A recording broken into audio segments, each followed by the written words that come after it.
우리 주일학교 학생들 참 대단해요.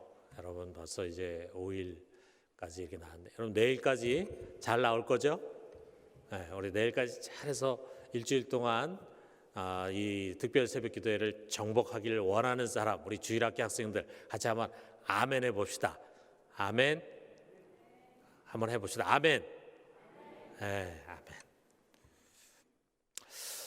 아멘. 여러분, 집에 여러 가족 구성원들이 있는데 여러분 집에서 제일 힘 있는 사람이 누구라고 생각합니까? 제일 힘이 있어. 그래서 그분이 안 돼. 그러면은 아무도 할 수 없는 그런 분이 누굽니까? 아빠입니까? 아니면 엄마입니까? 아니면은 할아버지입니까? 아니면 할머니입니까? 막 가정에도 제일 큰 어른이 있을 거예요. 자, 여러분, 지금 이 세계에서 가장 큰 힘과 권력을 가진 이가 누굴까? 아마 대부분 사람들은 제일 강대국인 미국의 대통령이라고 생각할 거예요. 자, 그래서 이 정치인들이라든지 또는 매스컴들은요, 그 미국 대통령의 의중을 알고 싶어 합니다. 그 의중이 뭘까를 이리저리 분석을 해요. 만약에 그가 속으로 이 이란과 전쟁을 해서라도 이놈들을 굴복시켜야 되겠다, 이렇게 뜻을 확고하게 정했다고 한다면은 여러 빌미를 만들어서라도 전쟁을 하려고 할 것입니다. 자, 그런데 그 위에 더 큰 권력을 갖고 있는 분이 계십니다. 만약에 이분이 허락하지 않으면요, 아무리 미국 대통령이 전쟁을 일으키고 싶어도 전쟁은 일어나지 않습니다.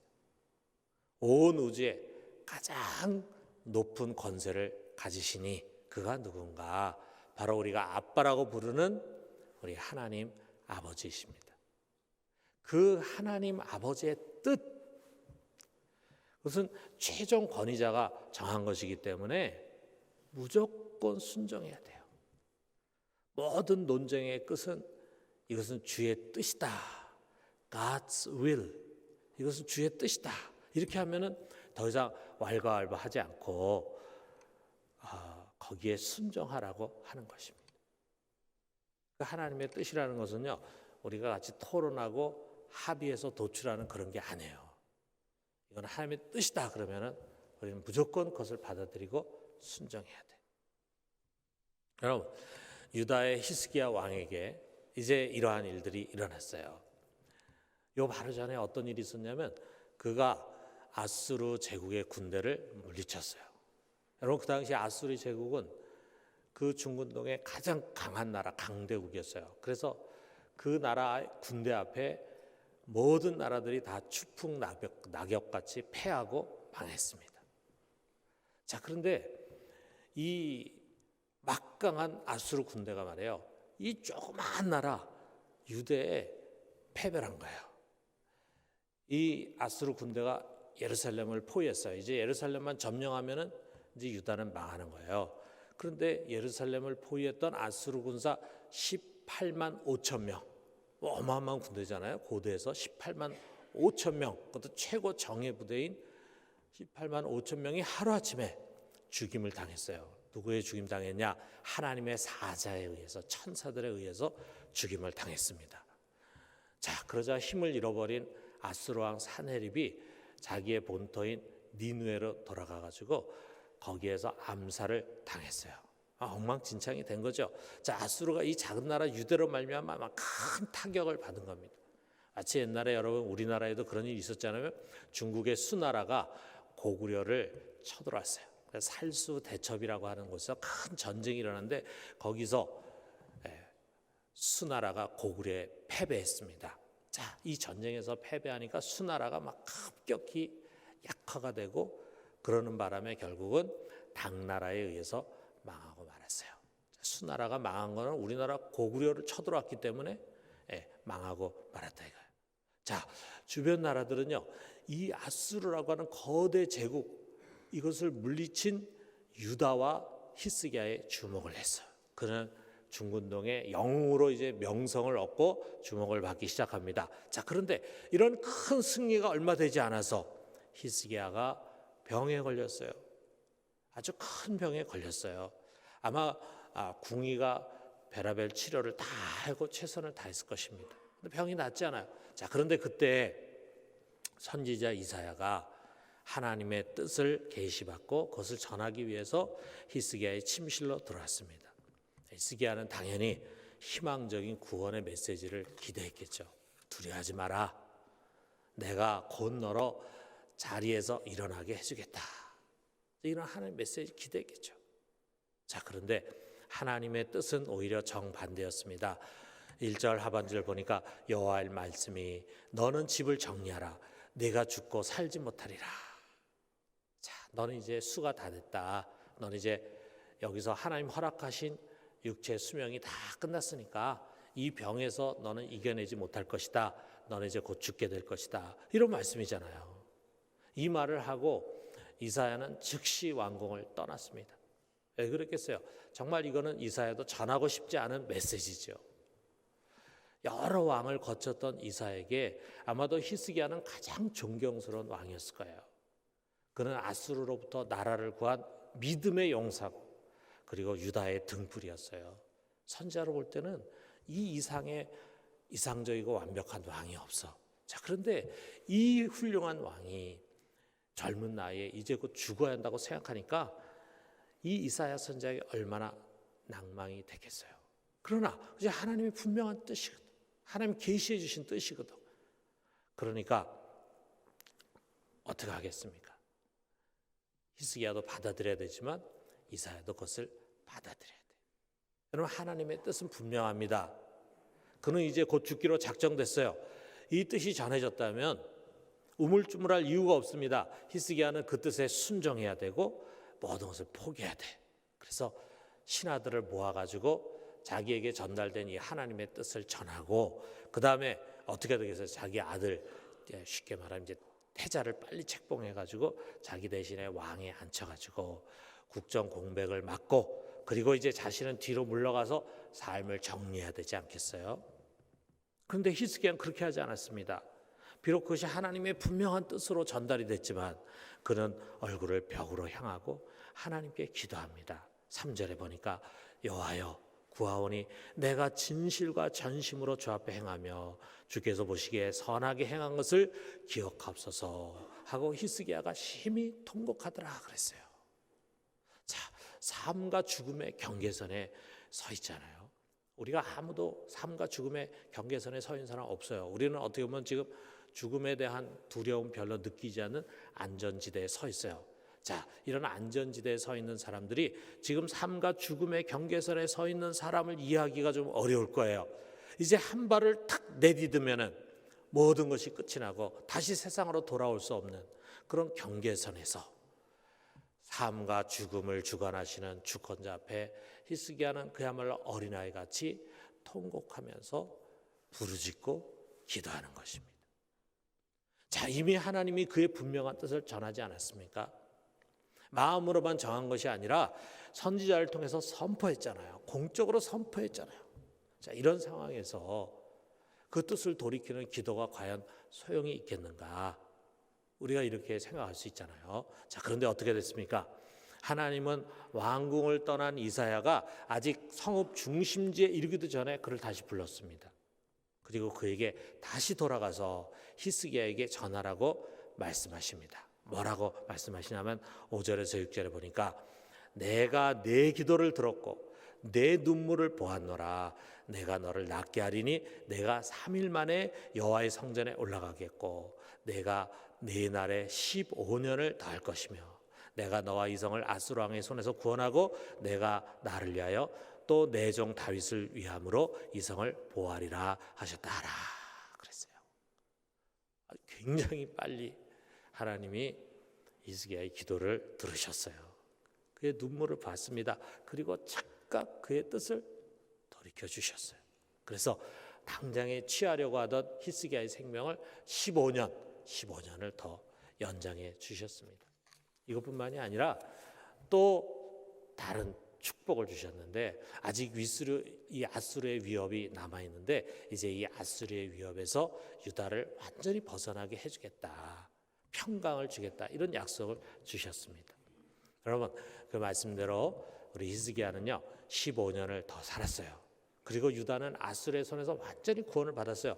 이 승리를 통해서 그는 이웃 나라로부터 큰 칭송과 주목을 받았습니다. 그래서 멀리 훗날 이 아수르를 이제 망하게 하고 새로운 왕국을 펼치게 될 바벨론 왕도 사신을 보내서 이 승리를 축하했습니다. 여러분, 우리는 여기서 한 가지를 꼭 기억합시다. 우리에게 주어진 운명의 굴레라고 생각하는 것보다도 더 뛰어넘기 어려운 것이 바로 하나님의 뜻이잖아요. 아무도 변경할 수 없어요.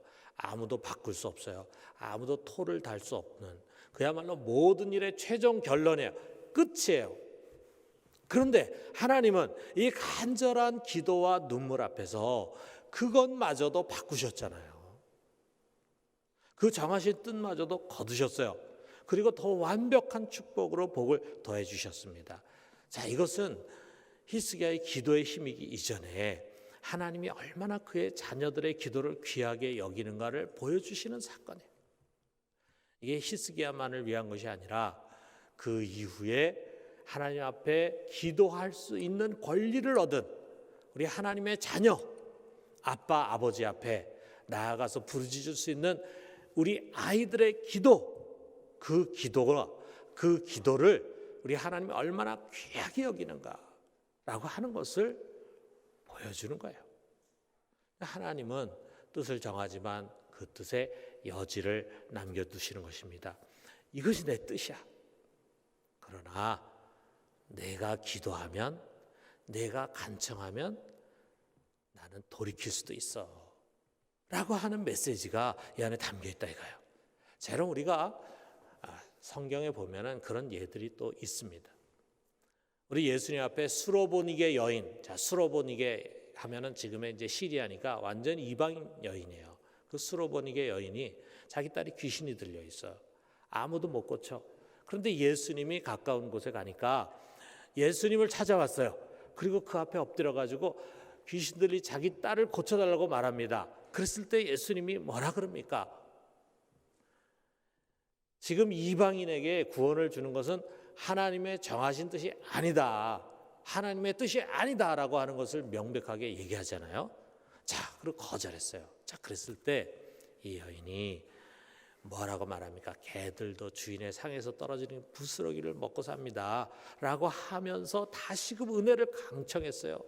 자, 그랬을 때 예수님이 거절하신 것이 아니라 도리어 그녀의 믿음을 칭찬하고 그리고 그 딸을 고쳐주셨어요. 비록 하나님의 뜻과 경륜은 정해져 있지만 그러나 더 간절히 강청하고 믿음으로 나온 그녀를 주님께서는 구원해 주신 것입니다.